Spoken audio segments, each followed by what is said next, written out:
This civilization dominated technologies more advanced than the present ones. Its geopolymer concrete was eternal and grew stronger over time. Its gigantic iron and glass structures, surmounted by domes and metal needles, were present on every continent. Associated with Mercury, they distributed free atmospheric energy to everyone.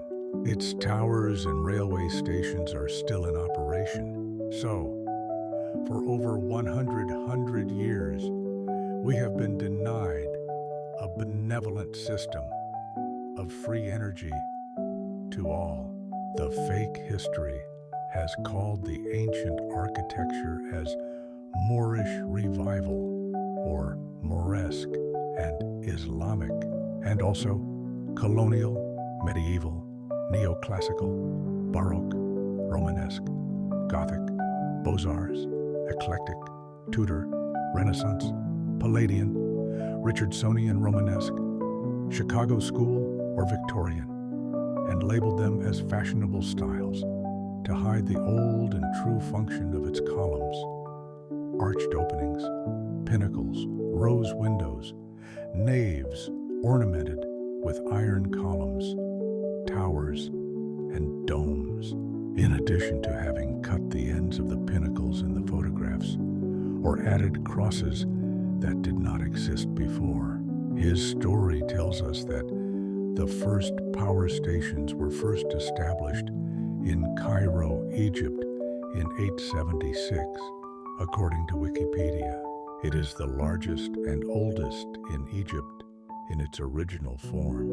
All Tartaria power stations, small and large, had pipe organs to harmonize and heal the population through sound waves, what is now known as cymatics. The churches and cathedrals we see throughout the world all share similar design patterns that were designed with sacred acoustic geometry to maximize vibration, tone, and resonance, to heal and help download higher consciousness. After the Great Purge of the Tartarians, the religious orders, spearheaded by the Romanovs, reconstituted these amazing structures into Presbyterian, Catholic, Anglican, Mormon synagogue, mosque temples, etc. We can only surmise that the entire Tartarian people were then destroyed when the NWO learned how to use their Tartary technology to destroy their entire culture and erase their existence from all modern history books of today. If you look carefully at the photos and images of that era, you will see these massive buildings. That meant there were hundreds of millions, maybe even tens of billions of Tartarians that were eliminated when their healing technology was used to destroy them. We find millions of bones buried under cities and massive insane asylums where they likely imprisoned the adult Tartars after they had separated them from their children to be sold for slave labor and shipped on foundling trains that had crematories and large graveyards on their sites. And did the once great Tartarians enjoy a one common language, as the Tower of Babylon suggests? Britain has over 44 dialects alone.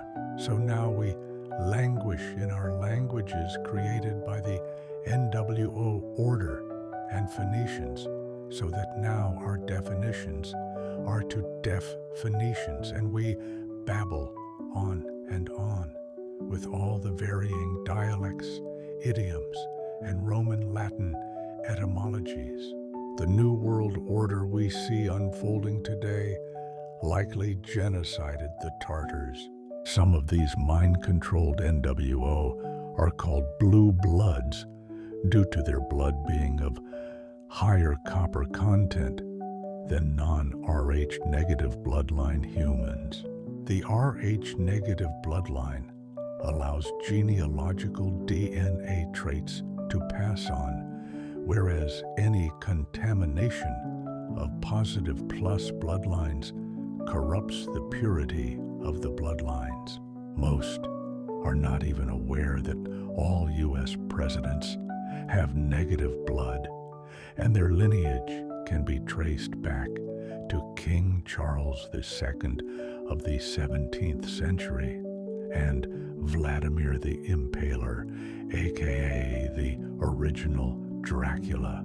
Throughout the world, invading forces that defeated Tartaria appropriated their palaces and mercury power stations and turned them into government buildings, universities, museums, theaters, banks, prefectures, chambers of commerce, stock exchange, churches, high schools, courts, banks, post offices, libraries, opera theaters, biomedical research institutes, casinos, and tourist attractions, as well as cathedrals, synagogues, and churches, and rewrote their history, chronicled in the collective Wikipedia.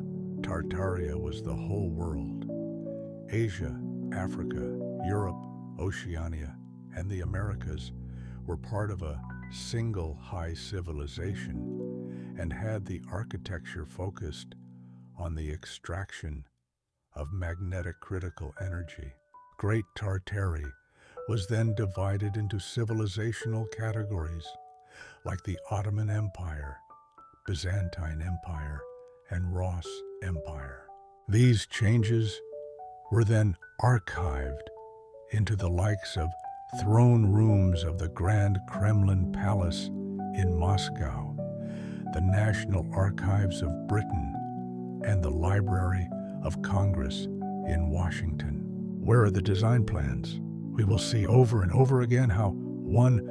Fires were said to destroy most of the structures. 2. Architectural drawings and blueprints are never made available. 3. Iron forgery plants never found. 4. Where did the stones, bricks, copper, iron, etc. come from? Or 5. How these massive structures and incredible engineering feats were accomplished. Let us know in the comments.